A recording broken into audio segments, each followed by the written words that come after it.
இரண்டு பேரும் மிகப்பெரிய நஷ்டவாளிகளாக மாறுவார்கள். இரண்டு வகையினர் மிகப்பெரிய நஷ்டவாளிகளாக மாறுவார்கள். அதில் ஒன்று இன்னல் முஃப்லிஸ மின் உம்மத்தி யஅதி யௌமல் கியாமத்தி பிஸலாத்தின் வ ஸியாமின் வ ஸகாத்தின்.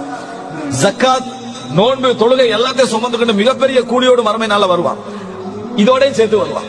இன்னொருத்தன் சொத்தை என்ன செஞ்சிருப்பான்? பறித்திருப்பான்.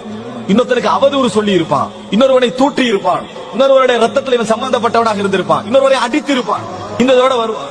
வந்தா அல்லாஹ் ரப்பல் ஆலமீன் விசாரணையில் என்ன செய்வான்? நன்மையில எடுத்து கொடுக்கப்படும். நன்மை முடிந்து விட்டால், இதுதான் மிக மிக பயங்கரமான இடம் தான்.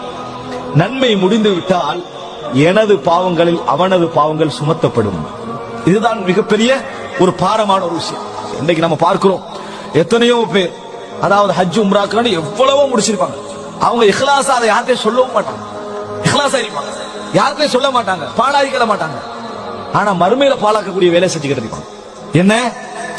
இங்க அவனை பத்தி புறம் பேசுறது, இவனை பத்தி அடிக்கிறது, அவனை பத்தி மோசமா சொல்றது, அவதூறு சொல்றது, இதோட சம்பந்தப்பட்டு